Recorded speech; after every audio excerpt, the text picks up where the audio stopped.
Hello everyone, ये MSP knowledge official YouTube channel है और मैं हूं तुम्हारा नरेंद्र भैया। और आज के इस तुम्हारे वीडियो में तुम्हारा पूरा फेडरलिज्म चैप्टर एकदम अच्छे से गॉड लेवल टाइप कंप्लीट होने वाला है। और इस वीडियो को देखने के बाद तुम्हारे सारे डाउट क्लियर हो जाएंगे और हम लोग इस चैप्टर को एकदम इजी लेवल से शुरू करेंगे और एकदम एडवांस लेवल तक जाएंगे, जिससे तुम्हारे 100 में से 100 आए, फुल नंबर आए तुम्हारे टेस्ट वगैरह में और तुम्हारे बोर्ड एग्जाम में।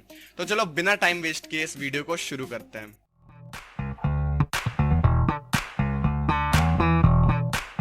देखो यार, ये चैप्टर उतना हार्ड है नहीं जितना तुम लोग इसका हवा बनाकर रखे हुए हो। पता नहीं क्यों तुम लोगों को ये हार्ड लगता है। इस चैप्टर को अगर तुम लोग अच्छे से पढ़ोगे तो ये सबसे इजीएस्ट चैप्टर है तुम्हारे सिविक्स बुक का। और ये मैं कह नहीं रहा हूँ, आगे आने वाले 2-4 मिनट में तुम्हें आराम से पता चल जाएगा। तो यार देखो, सबसे पहला क्वेश्चन आता है व्हाट इज फेडरलिज्म। भैया ये फेडरलिज्म क्या है? तो देखो, फेडरलिज्म ना, अभी तुम लोग को सस्ती सुंदर टिकाऊ डेफिनेशन बता देता हूँ, इसके बाद हम लोग अच्छे से डिस्कस करेंगे। तो देखो यार, federalism is a system of government in which the power is divided into 2 और मोर लेवल्स ऑफ गवर्नमेंट। ये एक सस्ती सुंदर टिकाऊ डेफिनेशन है और अगर इसको तुम लोग याद रखोगे तो सिविक्स के किसी भी क्वेश्चन में इसको घुसा दोगे तो वो आंसर और नरिश हो जाएगा, वो आंसर और अच्छा हो जाएगा। तो देखो यार, इस चैप्टर के पूरे चैप्टर के ये वाले नोट्स जो मैं तुम लोग को पढ़ा रहा हूँ, इसके साथ में 1 पेज नोट्स तुम लोगों को डिस्क्रिप्शन बॉक्स में मिल जाएंगे। सारी चीजें एकदम फ्री हैं इस चैनल पर, तुम लोग इस चैनल को भी चेकआउट कर सकते हो। ऐसे ही कई सारे धमाकेदार वीडियो तुम लोग को इस चैनल पर मिलेंगे। तो चलो अब हम लोग बात करते हैं फेडरलिज्म की अपने अच्छे से, मतलब लोकल लैंग्वेज में, कि आखिर इसका रियलिटी में मतलब होता क्या है। ये तो रही किताबी वाली चीजें, कौन पढ़ता है, किसको समझ में आती है, टीचर भी तो वही किताबी वाली समझाते हैं। हम लोग को चाहिए कि कोई मेरे तरीके से समझाए, भाई रियलिटी में इसका मतलब क्या होता है। कई बार मैंने लोगों को देखा है कि नहीं यार, फेडरलिज्म, सोशलिज्म, नेशनलिज्म और पता नहीं इंपीरियलिज्म, इन सब का मीनिंग ही कंफ्यूजन में आ जाता है कि नहीं भाई इसका मीनिंग तो ये हुआ था, it is a national level type feeling, ऐसे करके तुम लोग पता नहीं क्या क्या कंफ्यूज हो जाते हो। तो देखो, कंफ्यूजन होना छोड़ो, तुम लोगों को प्रॉपर इसकी मीनिंग बताता हूँ और ये रियलिटी में है क्या। देखो यार, फेडरलिज्म का मतलब होता है कि जब हम लोग एक से ज्यादा गवर्नमेंट बनाते हैं, किसी भी कंट्री में अगर एक से ज्यादा गवर्नमेंट होती है तो वहां पर फेडरलिज्म होता है। अब इसकी जरूरत क्यों पड़ती है भैया, और ये इतना इंपॉर्टेंट क्यों है, इसको अलग तरीके से एनसीईआरटी ने पढ़ने के लिए क्यों दिया है चैप्टर बनाकर। तो देखो यार, आज के टाइम पर लगभग हर कंट्री ये राजा और डिक्टेटरशिप से मुक्त है। अभी हम लोग डेमोक्रेसी में हैं और डेमोक्रेसी में ये जरूरी रहता है कि एक बार अगर तुम डेमोक्रेटिक हो गए तो इसके बाद तुम ये लोग अपना ये डेमोक्रेसी वाला तंबू बचा कर रख सको। क्योंकि कई बार क्या रहता है, जैसे कई देश है, पाकिस्तान का तुम लोग एग्जांपल ले सकते हो, ऐसे कई सारे देश हैं जिन्होंने शुरुआत में डेमोक्रेसी तो बताया कि हम लोग डेमोक्रेटिक हैं, लेकिन कुछ देर बाद, कुछ दिनों बाद वो लोग क्या हो गए, नॉर्मल वही राजतंत्र, डिक्टेटरशिप टाइप में वो लोग चले गए। इस चीज को बचाने के लिए हमारे पूरे वर्ल्ड में कई सारी चीजें हुई हैं, मतलब कई सारी चीजें हमें पता चली हैं कि हाँ, अगर हम लोग इन पॉइंट्स को फॉलो करेंगे तो हमारी डेमोक्रेसी बची रहेगी। हम लोगों ने पिछले चैप्टर में पावर शेयरिंग देखा था, तो वो भी एक वे है जिससे हम लोग डिक्टेटरशिप को आने से रोक सकते हैं, जिससे हम लोग राजशाही, राजतंत्र आने से रोक सकते हैं। वैसे ही एक वे है फेडरलिज्म, इसमें हम लोग एक गवर्नमेंट की पावर को कम कर देते हैं। हम लोगों ने फेडरलिज्म चैप्टर में भी एक पॉइंट देखा था कि हम लोग गवर्नमेंट में कई सारे लेवल बना देते हैं, ये वर्टिकल डिवीजन ऑफ पावर में हम लोगों ने देखा था। तो इससे क्या होता है कि एक गवर्नमेंट के पास एक तो कम पावर आ जाती है, दूसरा एक गवर्नमेंट को, एक पार्टिकुलर गवर्नमेंट को कम काम करना पड़ता है। मतलब अगर तुम मान लो एक ही बच्चे से करवा रहे हो कि वो स्पोर्ट्स में भी एकदम आतंक खेले, इसके बाद वो गेमर भी आतंक बने, पढ़ाई में भी टॉप करे, ऐसे करके अगर तुम कई फील्ड में उसको चाह रहे हो कि वो टॉप करे, तो उसके लिए तो प्रॉब्लम बढ़ेंगी, उसे और मेहनत करनी पड़ेगी और ज्यादा मेहनत करनी पड़ेगी। अब वहीं अगर तुम उसको कहो कि नहीं तुम एक ही फील्ड में काम करो, तुम पढ़ाई ही करो, तो इससे क्या होगा कि उसको एक फील्ड में मेहनत करने से क्या होगा कि वो एक फील्ड में और आतंक मेहनत करेगा। इसका मतलब समझ रहे हो, हम लोग गवर्नमेंट को क्या कहते हैं कि नहीं भाई तुम्हें इस फील्ड में ही काम करना है, तुम इस फील्ड में काम करो। और अगर तुम एक ही फील्ड देखोगे, एक ही फील्ड में काम करोगे, वर्क करोगे, तो वो तुम्हारी फील्ड और नरिश होगी, उसे तुम लोग अच्छे से कर पाओगे। तो फेडरलिज्म का ये एक और अच्छी चीज होती है कि फेडरलिज्म से क्या होता है कि एक तो हम लोग लेवल ऑफ गवर्नमेंट बना देते हैं, सेंट्रल गवर्नमेंट बना दिए, फिर स्टेट गवर्नमेंट बना दिए। मेन मतलब यही है कि सेंट्रल और स्टेट गवर्नमेंट के टाइप के लेवल बनाना। सेंट्रल, जैसे इंडिया में है सेंट्रल गवर्नमेंट, और इसके बाद स्टेट गवर्नमेंट, और फिर इसके बाद आते हैं तुम्हारा म्यूनिसिपैलिटीज, ग्राम पंचायत, जिसने हम लोग लोकल गवर्नमेंट भी कह सकते हैं। तो देखो यार, 3 लेवल ऑफ गवर्नमेंट है इंडिया में। ये लेवल कहे जाते हैं इनको, सेंट्रल, स्टेट और ये लोकल गवर्नमेंट, ये एक लेवल है, ठीक है। अब इनको बनाने से क्या फायदा होता है कि देखो, सेंट्रल गवर्नमेंट को, अब तुम्हारे मोदी जी को ये नहीं पता रहेगा कि तुम्हारे गांव की भैंसिया को कुंदन हलवाई लेकर चला गया है, समझ रहे हो। अब मोदी जी को अगर ये सब काम करने रह जाएंगे तो देश का काम कैसे करेंगे। इसी वजह से उनके लिए, उस चीज के लिए तुम्हारी लोकल गवर्नमेंट है, पंच साहब है, उनसे जाकर मिलो, उनको बोलो कि नहीं प्रधान जी ये काम ये हो गया, ये गलत हो गया है। अब इससे क्या होगा कि गवर्नमेंट को कम काम करना पड़ेगा और जिस फील्ड में उसे काम करना रहेगा उसमें वो एकदम अच्छे से काम करेगी। फील आ रही है, समझ में आ रहा है। एक तो बस पावर कम हो रही है एक गवर्नमेंट के पास, जैसे अगर सेंट्रल गवर्नमेंट ही खाली इस देश में रहती तो मतलब वही सर्वे सर्वा है, उसके अलावा और कोई है ही नहीं। इससे क्या होता कि वो चाहे तो डिक्टेटरशिप भी ले आए, क्या प्रॉब्लम है, वो लोग, उन लोगों की सरकार तो है ही, यूनियन गवर्नमेंट तो है ही, और उनकी तब और नीचे तक रीच रहती, वो लोग हर एक व्यक्ति पर रूल कर रहे होते। लेकिन अभी के टाइम पर ये हम लोगों ने गवर्नमेंट बना दी है, जिससे एक गवर्नमेंट को कम काम करना पड़ता है, दूसरा उसकी पावर कंट्रोल में रहती है, और तीसरा ये डेमोक्रेसी को थोड़ा बचाती है, डिक्टेटरशिप लाने से रोकती है। इसके और भी कई फायदे होते हैं, उन्हीं को तो हम लोगों को इस चैप्टर में पढ़ना है। अभी बता दूंगा तो आगे चैप्टर किस काम का, आगे कई सारे पॉइंट्स हैं, कई सारी ऐसी चीजें हैं जिससे तुम लोगों को एकदम क्लियरिटी आ जाएगी, दिमाग एकदम खुल उठेगा कि आखिर रियलिटी में इस चैप्टर में है क्या। तो फेडरलिज्म का मतलब समझ गए कि किसी भी कंट्री में अगर एक से ज्यादा गवर्नमेंट हम लोग बनाते हैं, जैसे सेंट्रल गवर्नमेंट एक यूनियन गवर्नमेंट तो है ही, उसके साथ में हम लोग छोटी छोटी स्टेट गवर्नमेंट भी बनाते हैं, इसके बाद लोकल गवर्नमेंट भी बनाते हैं, मतलब एक से ज्यादा अगर हम लोग गवर्नमेंट बना रहे हैं तो वहां पर फेडरलिज्म है। इसी को हम लोग फेडरलिज्म कहते हैं। Federalism is a system of government in which power is divided into 2 और मोर लेवल्स ऑफ गवर्नमेंट। इसको अच्छे से याद कर लो, और अब तक तुम लोगों को याद हो ही गया होगा। नहीं याद हुआ है तो तुम लोग पॉज कर लो, मैं थोड़ी देर रुक रहा हूँ, आराम से पीछे करके स्क्रीनशॉट वगैरह लेकर एक बार पढ़ लो। अब हम लोग देखते हैं फीचर्स ऑफ फेडरलिज्म। देखो यार, अगर कोई चीज इतनी इंपॉर्टेंस रखती है कि हाँ फेडरलिज्म इंपॉर्टेंट है, तो हम लोग कैसे पता लगेगा, हम लोगों को कैसे पता चलेगा कि एक कंट्री में जिसने कहा है कि नहीं भाई मैं फेडरल कंट्री हूँ, कैसे पता चलेगा कि वो रियलिटी में फेडरल है कि नहीं, कैसे हम लोग उसको जज कर सकते हैं। एक फेडरल कंट्री के पास कौन कौन से फीचर्स होने चाहिए, कि किस किस फील्ड में उनके टिक मार्क रहने चाहिए कि हाँ ये काम हो रहा है, ये काम हो रहा है, ये काम हो रहा है, इसका मतलब ये कंट्री फेडरल है। फीचर्स का रियलिटी में मतलब समझे कि एक कंट्री को फेडरल कहलाने के लिए किन किन चीजों में टिक मार्क लाने पड़ते हैं, उन्हीं को हम लोग अब देखते हैं। और देखो, फर्स्ट पॉइंट ये रहेगा कि देयर आर 2 और मोर लेवल ऑफ गवर्नमेंट। इसे टीयर्स कहा जाता है, जैसे ये लेवल हम लोग कह रहे हैं, लेकिन अगर तुम लोग और अच्छे से पढ़े लिखो वाली भाषा बोलोगे तो इसे टीयर कहते हैं। अब क्योंकि हमारे इंडिया में 80% जनता, ये जो एसी के कोच रहते हैं इनको टायर्स बोलते हैं, कि AC3 टायर, AC4 टायर, तो इसको भी टायर कहना माना जाता है, एक्सेप्टेबल है, तुम लोग टायर कह सकते हो, कोई प्रॉब्लम नहीं है। लेकिन एक गलती मत करियो कि तुम लोग टायर को वो टायर समझ के रख रहे हो, ये जो बाइक वाइक में लगता है। टीयर बोलो चाहे टायर बोलो, बस ये दिमाग में रखना कि ये लेवल ऑफ गवर्नमेंट है। टायर वगैरह ऐसे कुछ दिमाग में मत बैठा लेना। वैसे इसकी रियल प्रोनाउंसिएशन, सही प्रोनाउंसिएशन होगी टीयर। टीयर करोगे तो कहीं इज्जत का कचरा नहीं होगा। अब हम लोग दूसरा पॉइंट देखते हैं। Every tier of government has a specific list of work. Federalism से क्या हो जाता है, सभी लेवल ऑफ गवर्नमेंट के पास उनकी स्पेसिफिक काम की लिस्ट रहती है कि हाँ भाई तुम्हें बस इतना काम करना है। ऐसे ही तीसरा पॉइंट रहता है कि constitution defines the field of works and the various powers of every level of government. ये नहीं कि अगर कोई यूनियन गवर्नमेंट है तो उसके पास बहुत सारे अथाह पावर है और स्टेट गवर्नमेंट के पास तुच्छ चीज ही पावर है, एकदम है ही नहीं पावर, ऐसा कुछ नहीं है।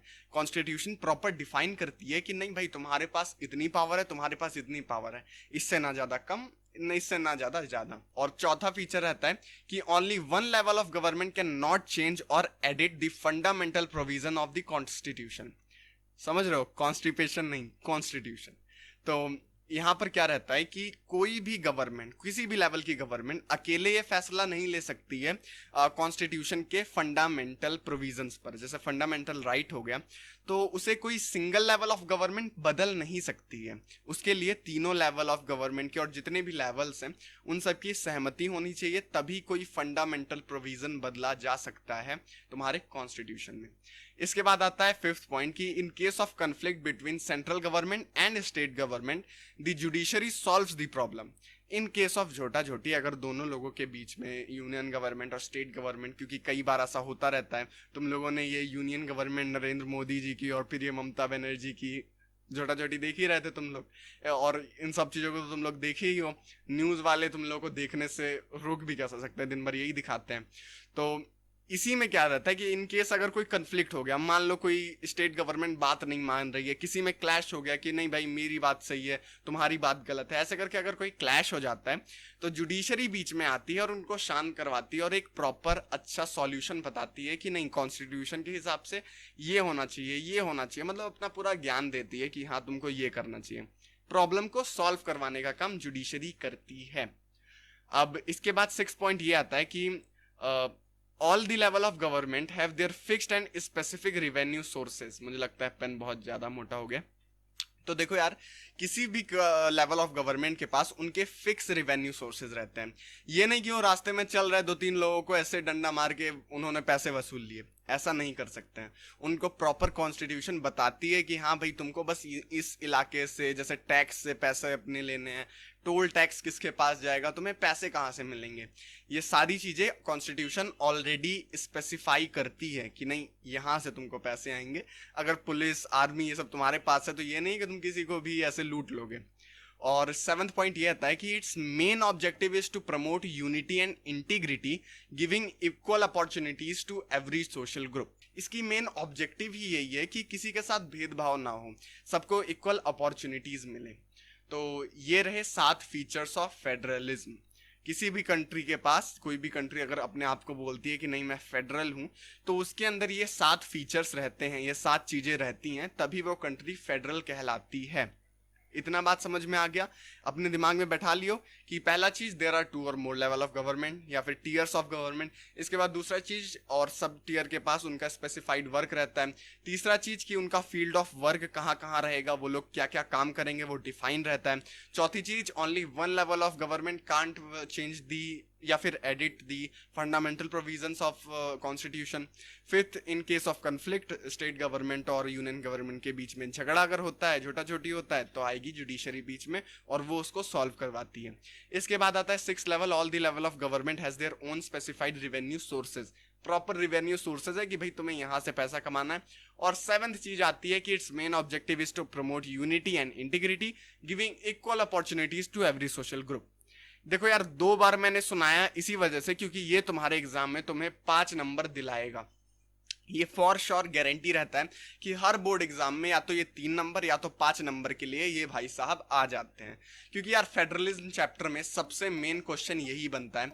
और अगर तुम लोग इसे छोड़कर सोच रहे हो कि नहीं भैया इसके बिना मुझे नंबर आ जाएंगे, तो बहुत बड़ी बेवकूफ़ी कर रहे हो, ऐसा मत करो। तुम्हें 7 पॉइंट मैंने दिए हैं और अगर इनमें में से 5 याद कर लोगे तो बहुत सही है। 7 अगर याद कर लोगे तब तो आतंक है, तुम्हें 5 में से 5 मिलेंगे। लेकिन याद नहीं कर पाते हो तो कोई 5 इजी पॉइंट आराम से चूज करके लिख लो, जिससे तुम्हें एग्जाम में नंबर देने में एग्जामिनर को कोई प्रॉब्लम ना आए। तो ये हो गया हमारी ये फेडरलिज्म के फीचर्स। अब हम लोग चलते हैं आगे, देखते हैं एनसीईआरटी ने और कौन कौन से टॉपिक्स और कौन कौन सी चीजें हमें दे रखी हैं। तो दूसरी चीज तुम्हें ये दिखती है coming together and holding together federation. देखो यार, एनसीईआरटी तुम्हें अगर इतने आसानी से किसी चैप्टर में छोड़ देती कि बस फेडरलिज्म और उसके बारे में बताकर तुम्हें ऐसे उड़ा दिया, छोड़ दिया, तो एनसीईआरटी क्यों होती वो। एनसीईआरटी यार, अभी तुम 10th में हो, कई लोग जो साइंस ले लेंगे इसके बाद उन्हें ये सोशल साइंस और ये नॉर्मल लाइफ, वर्ल्ड और इन सब के जो सोशल टाइप की चीजें होती हैं, हिस्ट्री, सिविक्स, ज्योग्राफी, इन सबको पढ़ने का मौका ही नहीं लगेगा आगे। तो एनसीईआरटी अभी के टाइम पर ये सोच रही है कि हाँ ठूस ठूस के इन लोगों को बता दो, जिससे कि आगे चल के उनकी बदनामी ना हो कि नहीं ये तो एनसीईआरटी से पढ़ रखे हैं, इनको क्या पता होगा। इसी वजह से चाहती है कि तुम लोग जो बेसिक चीजें हैं तुम्हारी दुनिया में, इंडिया में जो होती हैं, उन सब की तुम्हें जानकारी पता चल जाए, तुम्हें उनकी जानकारी रहे। इसी वजह से तुम्हें ये 2 टाइप के फेडरेशंस के बारे में देखना है। पहली चीज होती है coming together federation and holding together federation. अभी हम लोग देखते हैं, जैसे हम लोग इसको क्लियर करेंगे तुम्हें क्लियरिटी हो जाएगी कि मैं किस चीज के बारे में बात कर रहा हूँ। तो देखो यार, कमिंग टुगेदर फेडरेशन का हम लोग देखते हैं कि आखिर ये है क्या। तो कमिंग टुगेदर फेडरेशन में क्या रहता है कि छोटी छोटी स्टेट्स, छोटे छोटे मतलब राज्य मिलकर अपने आप को एकत्रित करते हैं, अपने आप को बड़ा बनाते हैं और अपने आप को एक देश के झंडे के अंदर लाते हैं। समझ में आया? छोटे छोटे देश मिलेंगे और वो साथ मिलकर बनाएंगे एक प्रॉपर कंट्री। और इसका एक एग्जांपल बताओ भैया, तो ये होगा main example USA, United states of America. United states नाम ही बता रहा है कि ये कमिंग टुगेदर फेडरेशन का एग्जांपल है।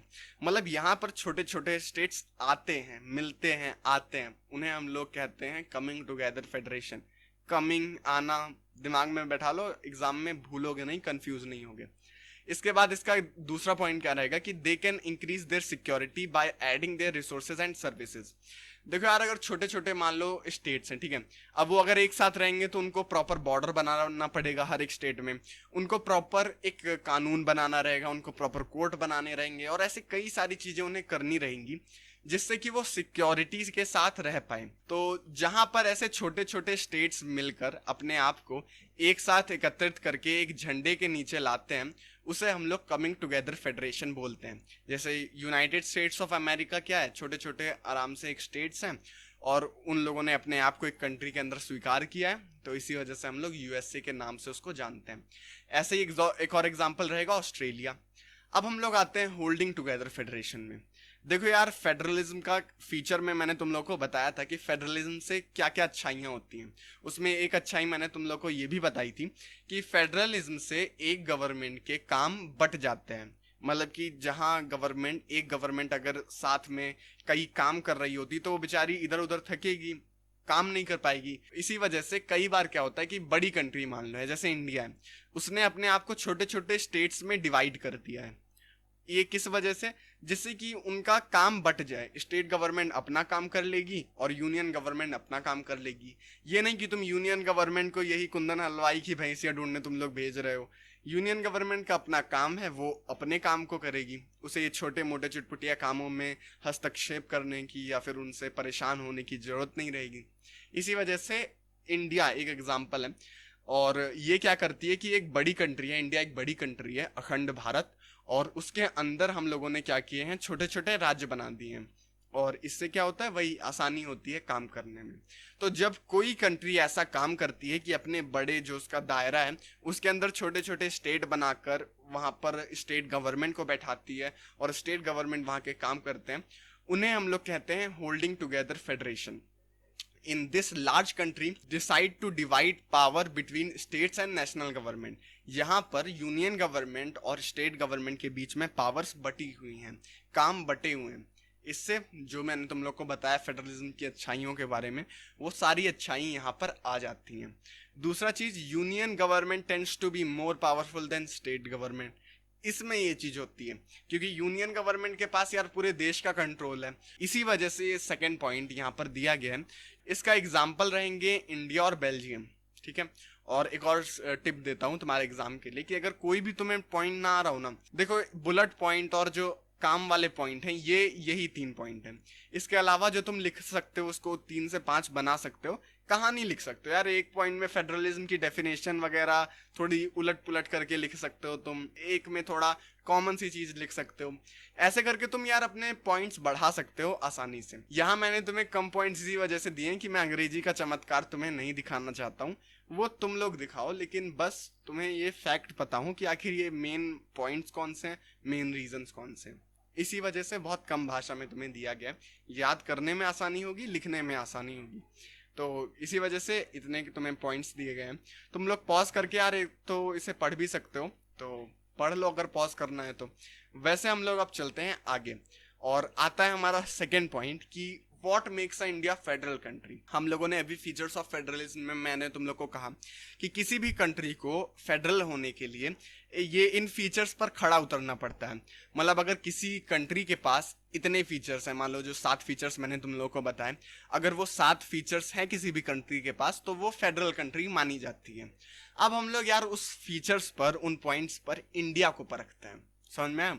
हम लोग देखते हैं कि इंडिया किन किन चीज़ों को, किन किन फीचर्स को फॉलो करती है जिससे वो फेडरल कंट्री है। तुम लोगों को मैं जो जो समझाऊं उसको कहीं छोटे मोटे में लिख लो या फिर नोट्स वगैरह जो दिए हैं उसे डाउनलोड कर लो, जिससे आज के दिन के बाद तुम इन चीज़ों को भुला ना पा रहे हो। मतलब ये नहीं कि तुम आज देख लियो कथा की तरह और कल भूल गए। नोट्स वगैरह तुम लोग डाउनलोड कर सकते हो या फिर लिख सकते हो, जिससे वो तुम्हें ज़्यादा देर तक तुम्हारे पास रहें, ज़्यादा देर तक तुम्हें याद रहें। तो पहला हम लोग पॉइंट देख लेते हैं कि आखिर इंडिया फेडरल कंट्री है कैसे। मेन पॉइंट पर आते हैं। तो India have 3 tiers of government, central, state and local government. हम लोगों ने पहला पॉइंट क्या देखा था कि किसी भी कंट्री के पास एक से ज्यादा गवर्नमेंट होनी चाहिए, तो इंडिया उसको फिल करती है भाई, कॉन्ग्रेचुलेशंस। दूसरा है every level of government have their specific field of work. दूसरा पॉइंट फीचर्स ऑफ फेडरलिज्म में भी यही था कि प्रॉपर वर्क बता दिए जाते हैं कि तुम्हें इस क्षेत्र में काम करना है। वैसा सेम इंडिया में भी होता है। और इंडिया में ये 3 लिस्ट निकलती हैं, यूनियन लिस्ट, स्टेट लिस्ट और कंकरेंट लिस्ट।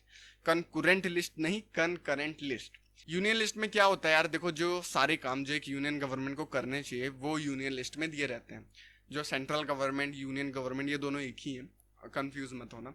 तो पहला पॉइंट ये रहता है कि has subject of national importance. Union list में जो भी ऐसे काम जो नेशनल लेवल पर इंपॉर्टेंस रखते हैं उन सब कामों को यूनियन लिस्ट में उन्हें दिया गया रहता है, और उन सब चीज़ों से डील करती है हमारी सेंट्रल गवर्नमेंट। जैसे डिफेंस हो गया, ये नेशनल लेवल का इंपॉर्टेंस है इसका। इसके बाद बैंकिंग, फॉरेन अफेयर्स, ये सारे काम जो नेशनल लेवल पर इंपॉर्टेंस रखते हैं उन्हें करती है हमारी यूनियन गवर्नमेंट, या फिर कहें तो सेंट्रल गवर्नमेंट। इसे दिमाग में बैठा लो।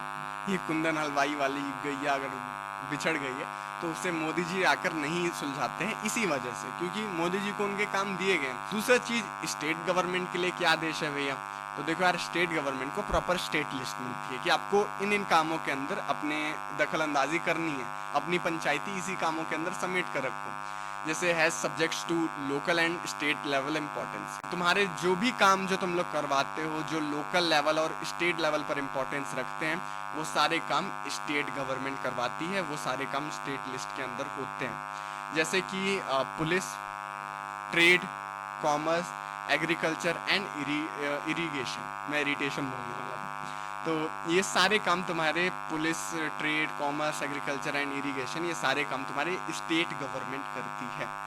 इसके बाद तीसरा चीज एक और लिस्ट रहती है। ये तो हो गए भैया यूनियन गवर्नमेंट के काम, ये तो हो गए स्टेट गवर्नमेंट के काम, और एक और चीज रहती है जिसमें दोनों लोग साथ में काम करते हैं, दोनों लोग अपने अपने तरफ से काम करते हैं। इसके बाद आती है कंकरेंट लिस्ट। देखो यार कंकरेंट लिस्ट में क्या रहता है कि दोनों गवर्नमेंट, स्टेट और सेंट्रल गवर्नमेंट जो काम करेंगी वो कई काम ऐसे होते हैं जो दोनों लोग कर सकते हैं, कॉमन इंटरेस्ट के काम जो एक नॉर्मल पीपल को जिनकी जरूरत पड़ती है, तो सेंट्रल गवर्नमेंट यार उसे प्रॉपर स्टेट गवर्नमेंट के ऊपर नहीं छोड़ सकती है। ऐसे काम जिन्हें किसी एक गवर्नमेंट के ऊपर नहीं छोड़ा जा सकता है, इसी वजह से दोनों गवर्नमेंट वो काम करती हैं।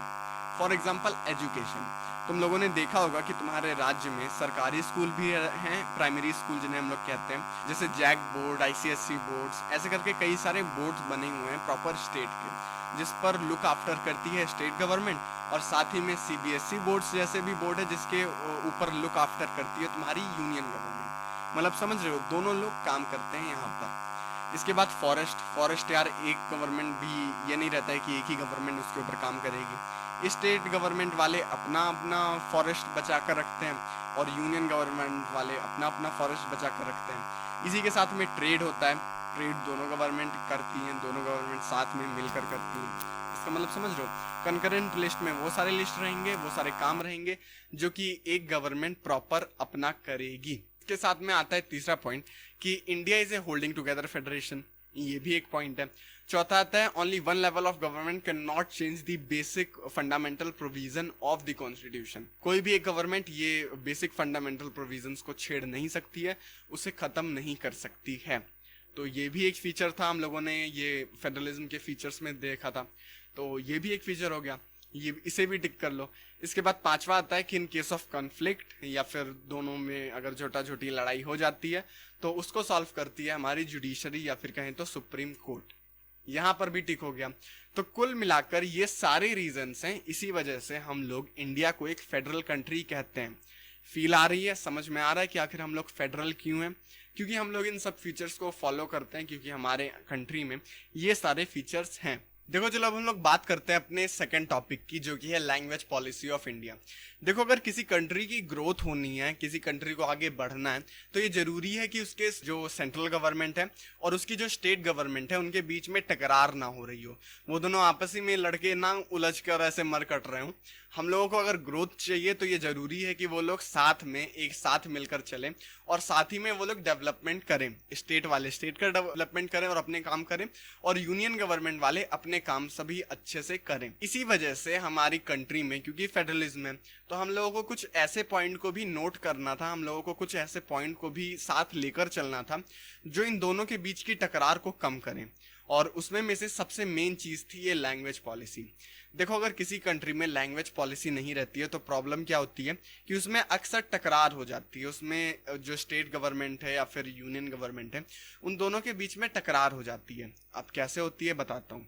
देखो कई हमारे इंडिया में ही कई ऐसे राज्य हैं जहाँ के लोग हिंदी नहीं जानते हैं, जहाँ के लोग कॉमन लैंग्वेज नहीं जानते हैं। हमारे देश में कोई कॉमन लैंग्वेज नहीं है, कई सारे लैंग्वेज हैं, अथाह नंबर की लैंग्वेजेस हैं, और उन सबको अगर अधिकार नहीं मिलेगा तो वो प्रॉपर स्टेट जहाँ पर वो बोली जाती है लैंग्वेज, उनको तो बुरा लगेगा, वहाँ के लोगों को बुरा लगेगा। इसी वजह से हम लोगों को अगर साथ मिलकर चलना है, सभी को साथ लेकर आगे डेवलपमेंट की ओर चलना है, तो ये जरूरी है कि हम लोग सभी लैंग्वेज बोलने वाले लोगों को साथ लेकर चलें। इसी वजह से इंडिया कई सारे पॉइंट्स पर वर्क करती है। जैसे कि इंडिया में कोई नेशनल लैंग्वेज, राष्ट्रीय लैंग्वेज नहीं डिसाइड की गई है। हिंदी हमारी राज्य भाषा है। राष्ट्रीय कहोगे तो कोई ना कोई टीचर स्टेज पर तुम्हारा इज्जत का कचरा कर देगा। ये तुम लोग को एक टिप बता रहा हूँ, इसको जब तक याद रखोगे तब तक तुम्हारे लिए बहुत आसान और बहुत अच्छा रहेगा।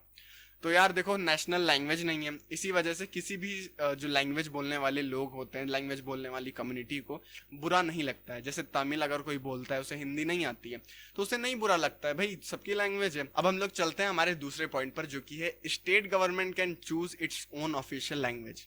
अब क्या होगा कि स्टेट गवर्नमेंट जहां पर उसे रूल करना है, क्योंकि वो लोकल काम पर वर्क करती है, तो स्टेट गवर्नमेंट प्रॉपर देख सकती है कि वो अपनी ऑफिशियल लैंग्वेज किस लैंग्वेज को बनाएगी। जैसे तमिल साइड तुम लोग जाओगे तो वहां पर ऑफिशियल जो पेपर्स रहते हैं वो भी इन्हीं सब लैंग्वेज में रहते हैं, तमिल में रहते हैं, कन्नड़ में रहते हैं। ऐसे करके ऑफिशियल लैंग्वेज ही वहां की यही होती है। किसी गवर्नमेंट को, किसी स्टेट गवर्नमेंट पर ये थोपा नहीं जाता कि नहीं तुम्हें हिंदी में ही अपने लेटर साइन करने हैं, हिंदी में ही लेटर अपने पास करने हैं। ऐसा कुछ नहीं है, कोई भी अपने ऑफिशियल लैंग्वेज को चूज कर सकता है। इसके बाद तीसरा पॉइंट ये करती है इंडिया कि यहाँ पर 22 मेजर लैंग्वेजेस जो हैं उन्हें कॉन्स्टिट्यूशन में शेड्यूल कर दिया गया है, उन्हें मान्यता दे दी गई है। इसका मतलब कि ये अब लीगली मान्य है इस कंट्री में। इससे क्या होता है कि यार देखो 22 ये मोस्ट कॉमन लैंग्वेजेस हैं इंडिया की, तो ये जो 22 लैंग्वेजेस में से कोई भी लैंग्वेज बोलने वाला इंसान रहता है, उसे यार बुरा नहीं लगता, उसे ये नहीं लगता कि नहीं मैं पीछे छूट गया हूँ। उसे हर जगह पर उसकी लैंग्वेज को आगे बढ़ाने की अपॉर्चुनिटी मिलती है। अब कैसे? देखो यार इंडिया में जितने भी नेशनल लेवल के एग्जाम्स होते हैं वो सभी 22 लैंग्वेजेस में कंडक्ट करवाए जाते हैं। ऐसे ही करके कोई भी अगर ऑफिशियल लेटर आता है तो वो सभी लैंग्वेज इन 22 लैंग्वेजेस के में बनकर आता है और वो सभी स्टेट गवर्नमेंट्स को जाता है। इसका मतलब समझ गया? तो ये 22 लैंग्वेजेस जो हैं उनकी अपनी इंपॉर्टेंस है। उन्हें इंपॉर्टेंस दिखाने के लिए, उन्हें इंपॉर्टेंस वाले फील्ड में रखने के लिए उन्हें कॉन्स्टिट्यूशन में प्रॉपरली शेड्यूल्ड कर लिया गया है। इसके बाद मान लो अगर कोई फाइल शेयर हो रही है यूनियन गवर्नमेंट और स्टेट गवर्नमेंट के बीच में, क्योंकि यार इंटरनेशनल लेवल पर इंग्लिश हमारी फेमस हो चुकी है, इंग्लिश ही चलती है इंटरनेशनल लेवल पर। इसी वजह से जो यूनियन गवर्नमेंट है और स्टेट गवर्नमेंट है उनको, उनके बीच में अगर कोई फाइल की शेयरिंग होती है, फाइल का अगर कोई ट्रांसफर होता है तो वो होता है इंग्लिश में, जिससे कि किसी भी गवर्नमेंट को, किसी भी स्टेट गवर्नमेंट या फिर यूनियन गवर्नमेंट को कम्युनिकेशन में प्रॉब्लम ना है, क्योंकि इंग्लिश सब लोग जानते हैं। तो ये 5 पॉइंट हैं हमारे इंडिया की लैंग्वेज पॉलिसी, और इसी के वजह से हमारे स्टेट गवर्नमेंट और यूनियन गवर्नमेंट साथ मिलकर चल पाती हैं और कोई कन्फ्लिक्ट नहीं आता है। कोई राज्य इस देश से आज़ादी मांग नहीं करता है, सबको प्रॉपर रिप्रेजेंटेशन मिलती है, सबको प्रॉपर अधिकार मिलते हैं। अब हम लोग चलते हैं अपने नेक्स्ट पॉइंट पर, जो कि है डिसेंट्रलाइजेशन ऑफ पावर। देखो यार कई बार क्या होता था ना कि हमारे देश में पहले तो यूनियन गवर्नमेंट बनी, फिर स्टेट गवर्नमेंट बनी। मैंने तुम लोग को ये इंदिरा गांधी का एग्जांपल दिया था कि इंदिरा गांधी की जब गवर्नमेंट थी हमारे पीएम की, तो उन्होंने क्या किया था कि ये जो राज्य थे, स्टेट गवर्नमेंट थी, उन्हें थोड़ी अनइवन फंडिंग दी थी, उन्हें अनइवन पावर्स दी थी। ये तुम्हारे यार एनसीईआरटी में भी एक प्रॉपर डायग्राम बना हुआ है, तुम लोग देख सकते हो। एक प्रॉपर फनी टाइप का डायग्राम है जिसमें एक पतीले में पावर दे रही हैं और स्टेट वाले सब एकदम भिखारियों टाइप ऐसे लाइन में खड़े हैं कि हमें भी पावर दे दो, हमें भी पावर दे दो, ऐसा हो रहा है। तुम लोग उसे भी देख सकते हो। तो देखो यार ऐसा होता था। लेकिन जब यहाँ पर तुम्हें यूनियन लेवल में जब स्टेट गवर्नमेंट को पावर और पैसे नहीं मिलती थी, तो भाई स्टेट गवर्नमेंट वाले भी बोलते थे कि नहीं, हमारे साथ बुरा हुआ है तो हम लोग और बुरा करेंगे, बुरे के साथ बुरा हो, कोई प्रॉब्लम नहीं है। तो ये लोग क्या करते थे कि जो स्टेट गवर्नमेंट के नीचे वाली जो लोकल गवर्नमेंट है, जैसे म्युनिसिपैलिटीज और ये ग्राम पंचायत, इनको ये लोग मौका ही नहीं देते थे। मतलब बोलते थे कि भाई हमको पावर नहीं मिली, हमको पैसा नहीं मिला, अब तुम लोगों को पैसा नहीं मिलेगा, जितना पैसा मिला है उसी से काम चलाओ, तुम लोगों को प्रॉपर एक्स्ट्रा फंडिंग नहीं मिलेगी।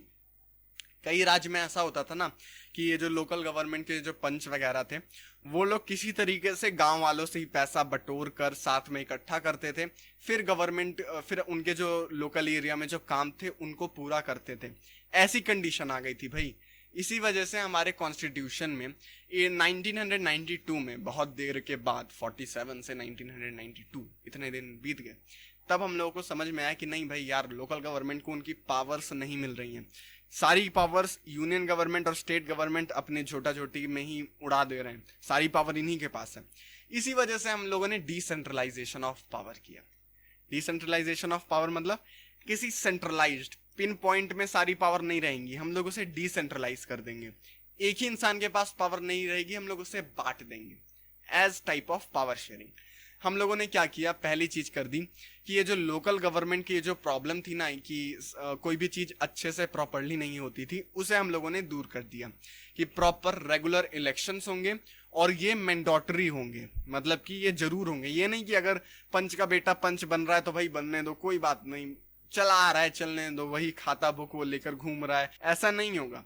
अब हमेशा टाइम टू टाइम पीरियड में चुनाव होंगे और चुनाव में जो जीतेगा वही होगा वहां का लीडर। दूसरा पॉइंट ये रहता है कि seats are reserve for backward classes, SC ST और OBC, इससे उनको भी रिप्रेजेंटेशन मिले और उन्हें भी आगे आने का, लॉज में हाथ बटाने का मौका मिले। तीसरा पॉइंट ये रहता है at least 1/3 of all position they reserve for womens. यार ये बहुत इंपॉर्टेंट है, ये तुम्हारे 1 नंबर के लिए तुम्हारे बोर्ड में आएगा, ये लिख कर रख लो, और अगर इसे याद नहीं करोगे तो 1 नंबर तुम गवा रहे होगे, इसको ध्यान में रखना। यार ये स्टेट गवर्नमेंट और यूनियन गवर्नमेंट, यहाँ पर कहीं भी ये वुमेन्स के लिए 1/3 सीट रिजर्व नहीं रहती है, 1/3 पोजीशंस रिजर्व नहीं रहती हैं, लेकिन यहाँ पर वुमेन्स के लिए 1/3 पोजीशन लोकल गवर्नमेंट में रिजर्व रहती है, और ये इकलौती गवर्नमेंट है। इसको अगर तुम लोग ध्यान नहीं रखोगे तो नंबर कटेंगे, अभी से बता दे रहा हूँ। फोर्थ पॉइंट हम लोगों का ये है independent state election commission formed, जो यहाँ के लोकल चुनावों को करवाएगा।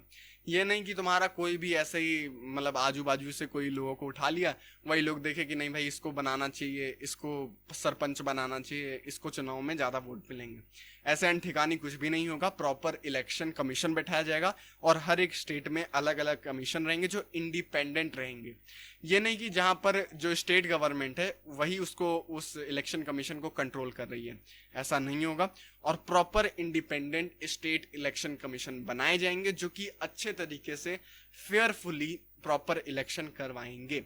इसके बाद आता है हमारा 5th पॉइंट, जो कि proper funds were given to local government by state and union government. देखो यार पहले के टाइम पर यही फंडिंग वाला इश्यूज था, पावर वाला इश्यू था। अब क्या कर दिया गया कि बता दिया गया कि नहीं, यूनियन गवर्नमेंट तुमको इन लोगों को थोड़े पैसे देने हैं, अगर तुम कोई प्रॉपर स्कीम वगैरह निकालो तो उसमें इन लोगों का भी जिक्र हो, इन लोगों को भी फंडिंग मिले जिससे अपना काम करवा पाए लोकल एरिया में। इसके बाद स्टेट गवर्नमेंट को भी कहा गया नहीं भाई, तुम अपने रिवेन्यू का कुछ % हिस्सा इनको भी दो, इनको प्रॉपर फंडिंग मिलनी चाहिए जिससे ये अपने इलाके का, अपने क्षेत्र का ये लोग डेवलपमेंट करवा पाए। तो देखो यार तुम्हारा ये लास्ट टॉपिक था और इसको हम लोगों ने एकदम बखूबी अच्छे तरीके से कंप्लीट कर लिया। अब तुम लोगों को कोई डाउट नहीं होगा, और अगर तुम लोगों को डाउट है यार तो देखो ये पहली बार हो रहा है मुझे लगता है यूट्यूब पर, 2 बार मेरा पेन गिरते गिरते बचा है ये वाला। और ये पता है अगर एक बार गिर जाता है ना तो अजीब अजीब से दौरे पड़ने लगते हैं इसको। यहाँ पर इसका कप्तानगंज में टिक करो तो ये जाकर जम्मू कश्मीर में टिक होता है, तो इसी वजह से इसको बहुत बचा कर रखता हूँ मैं। एक बार गिर गया था तो तुम्हारा ये मैप वाले टाइम पर, तुम्हारा जो हिस्ट्री का मैप वाला वीडियो मैं शूट कर रहा था, तो ये पेन बेचारे गिर गए और मैं यहाँ पर शुरू करता था यहाँ पर नागपुर, तो वो कानपुर में जाकर टिक कर रहा था। तो बहुत प्रॉब्लम आई थी, इसी वजह से लास्ट वाला पेन मुझे बदलना पड़ा, लेकिन अब इसको गिरने से बचा रहा हूं मैं। तो यार मेन टॉपिक पर आते हैं। तो अगर तुम लोगों को कोई भी डाउट है कि भैया मुझे ये चीज़ नहीं समझ में आ रही है, मुझे ये वाली चीज़ नहीं समझ में आई भैया, और ये वाला जो टॉपिक आपने बताया वो समझ में नहीं है, या फिर इसको थोड़ा और अच्छे से समझा दो, मुझे और इसके बारे में जानना है, अगर ऐसे जिज्ञासु टाइप के लोग हो तुम और तुम्हें और जानना है किसी चीज़ के बारे में या फिर कोई डाउट वगैरह है, तो प्रॉपर अच्छे से कमेंट कर दो। तुम लोगों के लिए प्रॉपर वीडियो आएगा, ठीक है। किस टाइप का आएगा ये बताता हूँ। जैसे हम लोगों ने ये चैप्टर कंप्लीट किया फेडरलिज्म, तो इसके बाद तुम लोगों का हर चैप्टर का जो लास्ट एपिसोड रहेगा, लास्ट वीडियो जो रहेगा, वो रहेगा तुम्हारा डाउट सॉल्विंग, ठीक है। तुम्हारे जो भी इस वीडियो के नीचे जो कमेंट आए रहेंगे या फिर किसी भी वीडियो के नीचे फेडरलिज्म से रिलेटेड कमेंट आए रहेंगे, मतलब फेडरलिज्म वाले वीडियो से रिलेटेड, ये नहीं कि तुम लोग पॉलिटिकल पार्टीज में जाकर फेडरलिज्म के डाउट पूछ रहे हो, तुम लोगों को फेडरलिज्म वाले वीडियोस के नीचे ही फेडरलिज्म से रिलेटेड डाउट कमेंट करने रहेंगे। इससे क्या होगा कि मैं तुम्हारे प्रॉपर डाउट देखूंगा, और कई लोगों के कॉमन डाउट रहते हैं यार, तो हम लोग सिलेक्ट करेंगे और तुम्हारा जो प्रॉपर डाउट है वो स्क्रीन पर आएगा, और स्क्रीन पर मैं तुम लोग को बताऊंगा एक प्रॉपर वीडियो के थ्रू। उसमें यार कई लोगों के डाउट ऑलरेडी क्लियर हो जाएंगे, जैसे तुम्हें नहीं पता है कि इस चैप्टर से रिलेटेड तुम्हारे दिमाग में कौन कौन से डाउट हैं, तो वो भी क्लियर हो जाएंगे। उससे भी तुम लोग को पता चल जाएगा कि हाँ ये डाउट एग्जिस्ट करते हैं, ये चीज़ें मुझे जाननी चाहिए। तो आखिरी एपिसोड यही रहेगा कि तुम्हारे प्रॉपर हम लोग कमेंट को यहाँ पर लेंगे स्क्रीन पर, और स्क्रीन पर ही मैं तुम लोग को बताऊंगा कि इसका सॉल्यूशन क्या है, ये क्या मतलब डाउट का आखिर सॉल्यूशन क्या है। इन सब चीज़ों को हम लोग बात कर रहे होंगे, इन सब चीज़ों पे हम लोग बात कर रहे होंगे। तो मेक श्योर कि तुम लोग सब्सक्राइब वगैरह कर दो, शेयर वगैरह कर दो, क्योंकि ऐसे ही धमाकेदार वीडियोस तुम्हें हर रोज मिलते रहते हैं। हर रोज नहीं, क्वालिटी कंटेंट मिलता है, इस बात की गारंटी देता हूँ कि जो तुम्हारा सब्सक्राइबर वाला फीड है ना, उसमें कभी कोई फालतू कंटेंट नहीं आएगा। कंटेंट आएगा तो वो क्वालिटी कंटेंट आएगा और तुम्हारे लिए आएगा। तो मेक श्योर कि तुम लोग सब्सक्राइब वगैरह कर दो, बाकी चुटपुटिया दोस्तों को भी शेयर कर दो, और जो करना है करो। एंड इसी के साथ मोहल्ले में लड्डू बंटवा दो कि तुम्हारा फेडरलिज्म एकदम आतंक तरीके से कंप्लीट हो गया। और इसी के साथ में तुम्हारे और कई सारी चीज़ें आ रही होंगी, तो मेक श्योर कि तुम लोग ये नोट्स वगैरह डाउनलोड कर लो। और बस थैंक्स फॉर वॉचिंग। आर्मी को ज्वाइन करो यार, सब्सक्राइब करो, और क्या। तो बस इस वीडियो के लिए बस इतना ही। Thanks for watching.